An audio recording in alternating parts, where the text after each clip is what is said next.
एक ऐसा परिवार जिसे बॉलीवुड का सबसे बड़ा और सबसे ताकतवर परिवार कहा जाता है। लेकिन इसी परिवार के अंदर रिश्तों को लेकर ऐसे सवाल उठे जिनका जवाब आज तक पूरी तरह सामने नहीं आया।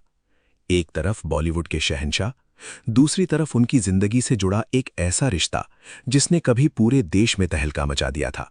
फिर आई एक शादी जो कभी प्यार की मिसाल बनी, और उसके बाद परिवार की अगली पीढ़ी में भी रिश्तों को लेकर उठने लगे कई सवाल। किसी रिश्ते में दूरियां क्यों आईं? किस शादी पर आज भी लोग सवाल उठाते हैं?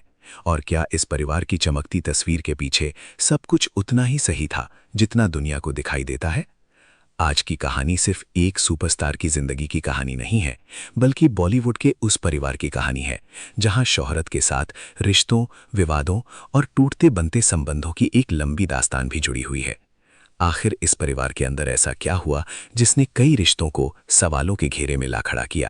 आज हम बात करेंगे भारतीय सिनेमा के एक ऐसे चर्चित सुपरस्टार एक्टर के बारे में जिन्होंने सिनेमा में अपनी शुरुआत बहुत ही निराशाजनक तरीके से की थी। और इस एक्टर की फ्लॉप फिल्मों का ऐसा असर हुआ था कि एक समय में कोई भी एक्ट्रेस इनके साथ काम नहीं करना चाहती थी। आखिरकार एक ऐसी फिल्म इनकी झोली में आई जिसने इनकी जिंदगी को पूरी तरह से बदल दी। इस फिल्म की कामयाबी से इस अभिनेता ने वो मुकाम पाया जिसे आप आज तक कोई दूसरा बॉलीवुड एक्टर हासिल नहीं कर पाया है। अपनी शानदार एक्टिंग और जुनूनी डायलॉग डिलीवरी के दम पर बॉलीवुड में एक अलग मुकाम बनाने वाले इस एक्टर का नाम है अमिताभ बच्चन। परंपरा, प्रतिष्ठा। हम इस वीडियो में आपको अमिताभ बच्चन से जुड़े हुए विवाद, उनकी जिंदगी में आए उतार चढ़ाव के बारे में बताएंगे। साथ ही ये भी बताएंगे कि कैसे इनकी जिंदगी में आज इतनी मुश्किलें आ गई हैं कि शायद खुद कभी बिग बी ने भी ऐसा नहीं सोचा होगा। सबसे पहले अमिताभ बच्चन की शुरुआती जिंदगी पर एक नज़र डाल लेते हैं। साल 1942 में 11 अक्टूबर को यूपी के प्रयागराज शहर में हरिवंश राय बच्चन और माता तेजी बच्चन के परिवार में अमिताभ बच्चन का जन्म हुआ। इनके पिता एक जाने माने कवि थे और इनकी माता समाज सेवा का काम किया करती थी। हरिवंश राय और तेजी बच्चन की दो संतानें थीं, जिनमें एक का नाम अमिताभ बच्चन और दूसरे का नाम अजिताभ बच्चन था। अमिताभ का नाम बचपन में इनके माता पिता ने इनकलाब रखा था, क्योंकि जब अमिताभ बच्चन का जन्म हुआ था उस समय देश में चारों तरफ आज़ादी की लड़ाई चल रही थी और इनकलाब जिंदाबाद का नारा जोरों पर था। पर आगे चलकर अमिताभ के फादर के करीबी दोस्त सुमित्रानंदन पंत के कहने पर इन्होंने अपने बेटे का नाम अमिताभ कर दिया।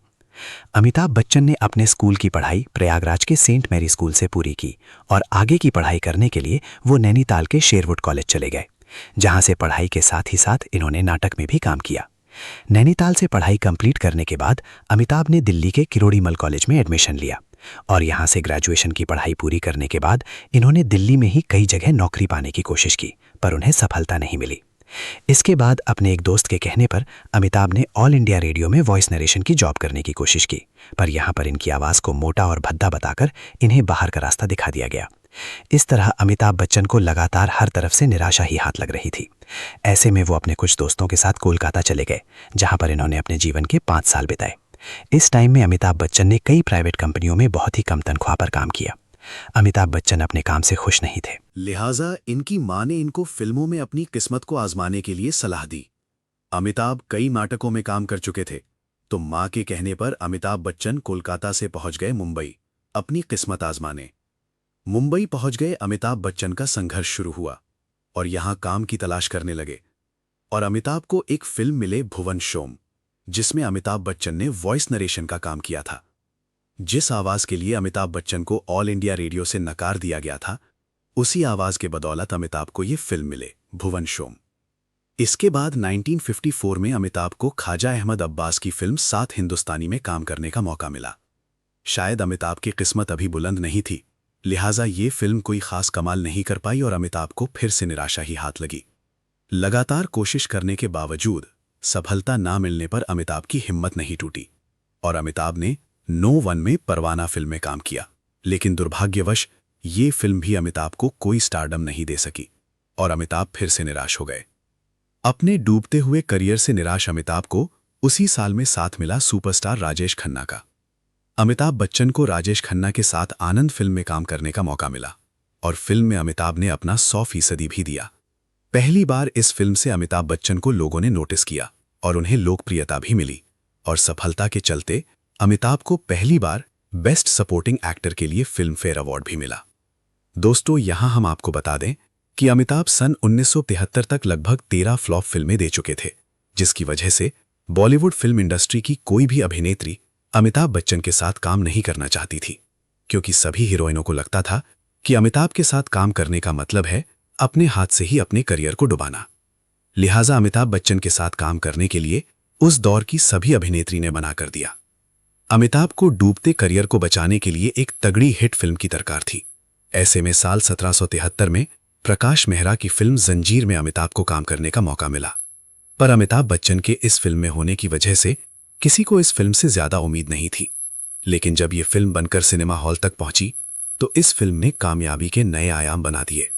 अमिताभ का इस फिल्म में एंग्री यंग मैन के रूप में दिखाए गए किरदार ने उनको पूरे हिंदुस्तान में फेमस कर दिया।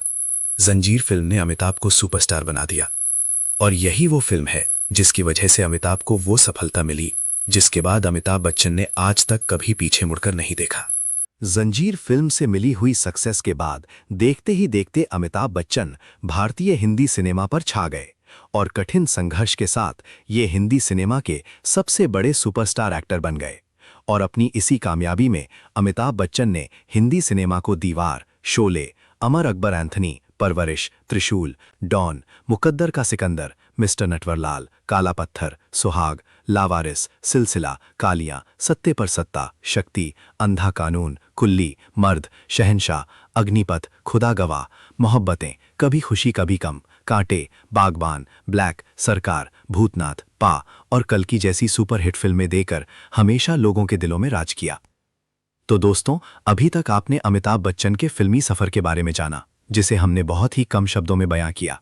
पर अब बात करते हैं अमिताभ बच्चन के लाइफ के उन विवादों और चर्चाओं के बारे में जिसकी वजह से आज बच्चन फैमिली पूरी दुनिया में चर्चा में बनी हुई है। अपने शुरुआती दिनों में जब एक के बाद एक लगातार अमिताभ बच्चन फ्लॉप फिल्में दे रहे थे और उनके इस बुरे वक्त में कोई भी अभिनेत्री उनका साथ नहीं दे रही थी, तब जब अमिताभ को जंजीर फिल्म मिली तो जया भादुरी वो एक्ट्रेस थीं जिन्होंने उस समय अमिताभ के साथ मूवी में काम करने के लिए हाँ कहा। पर इसे किस्मत कहिए या फिर कुछ और कि जया के साथ काम करने से अमिताभ की किस्मत बदल गई। जया भादुरी के साथ की गई मूवी को ऑडियंस ने काफी ज्यादा पसंद किया और इस फिल्म से अमिताभ रातों रात सुपरस्टार बन गए। फिल्म की अपार सक्सेस के बाद जल्द ही जया और अमिताभ का ये साथ प्यार में बदल गया, आसमान पर पहुंच गया और जिया ने सबके सामने रेखा को एक जोरदार थप्पड़ चढ़ दिया और अमिताभ से दूर रहने के लिए कहा। पर इसके बाद तो जिया के घर के हालात और खराब होते चले गए। इसके बाद तो अमिताभ बच्चन ने मानो ये सोच लिया था कि अब वो बगावत कर देंगे और उन्होंने ऐसा किया भी। वो रेखा के साथ लिव इन में रहने लगे। अमिताभ जया बच्चन से तलाक लेना चाहते थे, पर यह तलाक नहीं हो पाया क्योंकि इनके इस मामले के बीच आ गए पूर्व प्रधानमंत्री राजीव गांधी। गांधी फैमिली से अमिताभ के काफी अच्छे रिलेशन थे और वो कांग्रेस पार्टी का एक फेमस चेहरा भी थे। लिहाजा जीव ने अमिताभ को जया के साथ रहने के लिए मना लिया। लेकिन अभी भी अमिताभ जया बच्चन को अपने दिल में जगह नहीं दे पा रहे थे और एक दिन इसी क्रम में कुली फिल्म की शूटिंग के दौरान अमिताभ को सीरियस चोट लग गई और वो जिंदगी और मौत से जूझ रहे थे। तब जया बच्चन ने अमिताभ बच्चन की दिन रात सेवा की और जया के इस प्यार को देखते हुए आखिरकार अमिताभ का दिल पिघल गया और उन्होंने जया को अपना लिया और दोबारा कभी रेखा से नजदीकी न बढ़ाने की बात कही। इस तरह बच्चन फैमिली की यह पहली शादी थी जो तलाक के मुहाने तक जा पहुंची और आखिरकार ये रिलेशन फिर से जुड़ गया। दोस्तों, अब हम बात करेंगे बच्चन फैमिली की दूसरी शादी के बारे में, जिसे लेकर आज भी लोगों की जुबान पर कई सवाल बने हुए हैं जिनका सही जवाब शायद ही कभी मिल पाएगा। आप जानते ही हैं कि अमिताभ बच्चन की 2 संतानें हैं। इनकी बेटी का नाम श्वेता बच्चन और बेटे का नाम अभिषेक बच्चन है। मुंबई में 1974 में 17 मार्च को श्वेता बच्चन का जन्म हुआ था, जो एक बड़ी मॉडल और लेखिका थीं।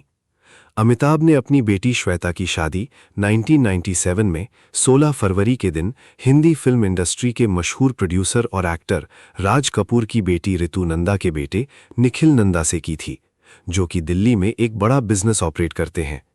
शादी के बाद श्वेता बच्चन दिल्ली रहने के लिए चली गईं, जहां पर उनकी 2 बेटी पैदा हुईं। इनके नाम नव्या और अगस्त्या नंदा हैं।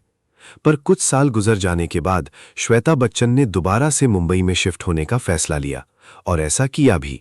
मुंबई में अपने माता पिता के साथ रहने लगी। हालांकि अभी तक इनके मुंबई शिफ्ट होने की वजह सामने नहीं आई थी, लेकिन जब श्वेता बच्चन अक्सर अपने माँ बाप के साथ उनके घर में दिखाई देने लगी तो लोगों के मन में उनको लेकर कई सवाल खड़े हो गए और धीरे धीरे मीडिया में न्यूज आने लगी कि श्वेता बच्चन ने अपने पति निखिल नंदा का घर छोड़ दिया है उनके और उनके पति के बीच मनमुटाव हो गया है। बात आगे बढ़ी तो ये पता चला कि श्वेता और निखिल नंदा अब साथ नहीं है, पर फैमिली की इज्जत को कोई दाग ना लगे इसलिए इस रिश्ते को सिर्फ दिखावे के लिए निभाया जा रहा है। पर जब बच्चन परिवार दुनिया भर के सवालों से घिरा नजर आया तो बताया गया कि श्वेता बच्चन अपने हस्बैंड से इसलिए अलग रह रही हैं क्योंकि वो अपना खुद का कोई बिजनेस करना चाहती हैं और अपने हस्बैंड के पैसों का इस्तेमाल नहीं करना चाहती, और उनके पति का व्यापार अलग है, इसलिए वो अपने बच्चों को लेकर मुंबई अपने पिता के पास शिफ्ट हो गई। लेकिन बच्चन फैमिली का ये तर्क किसी को भी हजम नहीं हुआ और इसीलिए आज श्वेता बच्चन और निखिल नंदा के तलाक के कयास लगाए जा रहे हैं। परिवार की इज्जत खराब ना हो इसलिए इस बात को छुपाया जा रहा है। तो वहीं मीडिया रिपोर्ट्स के मुताबिक बॉलीवुड के हैंडसम एक्टर ऋतिक रोशन शादी होने के बाद दोनों के बीच दूरियां आ गई थीं। इन दोनों को एक साथ कई पार्टीज और इवेंट्स में देखा गया। रिपोर्ट्स की माने तो श्वेता बच्चन ऋतिक रोशन से मिलने उनके घर भी जाया करती थीं और इस दौरान ये करीब आए थे। इसके बाद इन दोनों की डेटिंग की खबरों को भी काफी तूल मिल गया था। कहा जाता है कि कंगना रनौत और ऋतिक रोशन के ब्रेकअप की असली वजह श्वेता बच्चन ही है, लेकिन इन सब बातों में कितनी सच्चाई है इसका कोई पुख्ता सबूत नहीं है। बच्चन परिवार की ये दूसरी शादी है जिसे तलाक के तौर पर देखा जा रहा है, पर सच्चाई क्या है अभी भी इसके बारे में कोई नहीं जानता। पर हमें उम्मीद है कि एक ना एक दिन सच्चाई जरूर ही सामने आएगी और सारी बातें क्लियर हो जाएंगी। श्वेता बच्चन की शादी के बाद अब इस फैमिली में शादी का नंबर आता है अभिषेक बच्चन का, जिन्होंने मिस इंडिया और मिस वर्ल्ड ऐश्वर्या राय से शादी की, जिससे इनकी एक बेटी भी है जिनका नाम इन्होंने आराध्या बच्चन रखा हुआ है। अभिषेक और ऐश्वर्या की शादी 2007 में 20 अप्रैल को हुई थी। शादी के बाद दोनों के बीच लंबे समय तक अच्छे रिलेशन रहे, पर कुछ समय के बाद इस फैमिली में जो जंग छिड़ी वो आज भी जारी है। दरअसल शादी के बाद बच्चन फैमिली को इस बात से ऐतराज था कि ऐश्वर्या को फिल्मों में काम नहीं करना चाहिए और उन्हें फिल्मों में कोई भी बोल्ड सीन नहीं देना चाहिए। पर दूसरी तरफ ऐश्वर्या को अपने दम पर अभी भी कुछ करना था, पर ऐश्वर्या की बच्चन परिवार में एक नहीं चली। ऐश्वर्या ने शादी से पहले धूम फिल्म में बोल्ड सीन दिए थे और उन्होंने एक बार फिर से करण जौहर की फिल्म ऐ दिल है मुश्किल के दौरान रणवीर कपूर के साथ काफ़ी ज़्यादा बोल्ड सीन दिए हैं। जानकारी के अनुसार बच्चन फैमिली ने इस फिल्म से ऐश्वर्या राय के सीन को हटाने के लिए करण जौहर से बात भी की थी, पर दूसरी तरफ ऐश्वर्या भी अपनी जिद पर अड़ी रहीं कि फिल्म में उन्होंने जो सीन दिए हैं उसे वैसा का वैसा ही रिलीज किया जाए, और इस लड़ाई का बेनिफिट करण जौहर ने उठा लिया और फिल्म को उन्होंने वैसे का वैसे ही रिलीज कर दिया। फिल्म रिलीज होने के बाद ऐश्वर्या के बोल्ड सीन फिल्म में देखकर बच्चन परिवार काफ़ी ज़्यादा नाराज़ हुआ और कहा जाता है कि इस फिल्म के बाद अमिताभ बच्चन ने अपनी पावर का इस्तेमाल किया और उसके बाद आज तक ऐश्वर्या राय को किसी ने कोई फिल्म ऑफर नहीं किया। एक तरफ जहां इस परिवार में इज्जत मान मर्यादा की लड़ाई चल रही थी, तो वहीं एक युद्ध इनके घर के अंदर भी छिड़ गया। दरअसल शादी के बाद अमिताभ बच्चन की बेटी श्वेता बच्चन, जो अपने पति का घर छोड़कर अपने माँ बाप के साथ ही रहने लगी थी, वहीं भाई की शादी के बाद अब ऐश्वर्या भी इसी घर की बहू थी। ऐश्वर्या राय को श्वेता बच्चन का यूं घर में रहना सही नहीं लगता था, क्योंकि श्वेता बच्चन इस घर में अपनी माँ की चलती थीं। लिहाजा धीरे धीरे ऐश्वर्या और श्वेता के बीच हल्की फुल्की नोकझोंक शुरू हो गई, लेकिन इस नोकझोंक ने एक दिन हाथापाई का रूप ले लिया। मीडिया रिपोर्ट्स के मुताबिक एक दिन श्वेता बच्चन ने गुस्से में आकर ऐश्वर्या राय को एक जोरदार थप्पड़ लगा दिया। इसके बाद ये मामला काफ़ी ज़्यादा बढ़ गया। ऐसे में अमिताभ बच्चन और जया बच्चन ने बीच में पड़कर इस मामले को शांत करवाया और अपनी बेटी के मोह माया में डूबे हुए अमिताभ बच्चन और जया बच्चन ने अपनी बहू के पक्ष में कुछ भी बोलना ठीक नहीं समझा, और इस तरह धीरे धीरे ये बात बढ़ती ही चली गई। इसी बीच एक दिन अमिताभ बच्चन ने अपनी प्रॉपर्टी का कुछ हिस्सा अपनी बेटी श्वेता के नाम कर दिया, जिससे ऐश्वर्या को काफ़ी ज़्यादा दुख हुआ और पहले से चला आ रहा मनमुटाव अब और भी ज़्यादा बढ़ गया। और आखिरकार रोज रोज के नाटक से तंग आकर ऐश्वर्या ने अमिताभ बच्चन का घर छोड़ दिया और अपनी बेटी आराध्या को लेकर अपने मायके चली आईं। इसके बाद इस मुद्दे पर जब मीडिया के लोगों ने बच्चन फैमिली से सवाल पूछा तो उन्होंने कहा कि हमारे परिवार में सब कुछ ठीक है और मीडिया में चल रही खबरों को अफवाह बताया। पर इस मुद्दे से संबंधित सवाल तब और भी ज्यादा गहरा गए जब हाल ही में मुकेश अंबानी के बेटे अनंत अंबानी की शादी में पूरी बच्चन फैमिली एक साथ आई। वहीं दूसरी तरफ ऐश्वर्या सिर्फ अपनी बेटी के साथ शादी में शामिल हुई। ऐसे में लोगों ने कहा कि अगर सब कुछ ठीक होता तो ये सभी लोग एक साथ ही आते। इस तरह लोग अब ये मान चुके थे कि ऐश्वर्या और अभिषेक के रिलेशन में दरार आ चुकी है, जो लगातार बढ़ती ही जा रही है। पर ये सभी अपने घर की झूठी शान की वजह से खुलकर कुछ भी बोलना नहीं चाह रहे हैं। बच्चन परिवार की ये तीसरी शादी थी जो और शादियों की तरह विवादों से घिरी हुई है और तलाक के किनारे पर है। अब ऐसे में ये देखना काफी ज्यादा रोचक होगा कि आखिर अमिताभ बच्चन ऐश्वर्या और अभिषेक के संबंधों को बचाने के लिए क्या कदम उठाते हैं और क्या दोबारा से अभिषेक और ऐश्वर्या एक साथ रहने का फैसला करेंगे या नहीं। आपको क्या लगता है, अभिषेक और ऐश्वर्या के अलग होने की वजह श्वेता बच्चन है या फिर कुछ और? तो दोस्तों, ये थी बॉलीवुड के सबसे चर्चित परिवारों में से एक से जुड़ी कहानी, जहां शोहरत के साथ रिश्तों को लेकर भी कई सवाल लगातार उठते रहे हैं। हालांकि इन मामलों को लेकर कई बातें मीडिया रिपोर्ट्स और चर्चाओं में सामने आती रही हैं, लेकिन असली सच्चाई क्या है, ये सिर्फ संबंधित लोग ही बेहतर जानते हैं। आपको क्या लगता है, क्या इस परिवार के रिश्तों में आई दूरियों की वजह सच में वही है जिसकी चर्चा मीडिया में होती रही है? अपनी राय कमेंट में जरूर बताइए। अगर आपको बॉलीवुड की ऐसी ही अनसुनी कहानियां, पारिवारिक विवाद और रहस्यमयी किस्से पसंद आते हैं, तो वीडियो को लाइक करें, अपने दोस्तों के साथ शेयर करें और चैनल को सब्सक्राइब करके बेल आइकन जरूर दबाएं। मिलते हैं अगली कहानी में, तब तक जुड़े रहिए।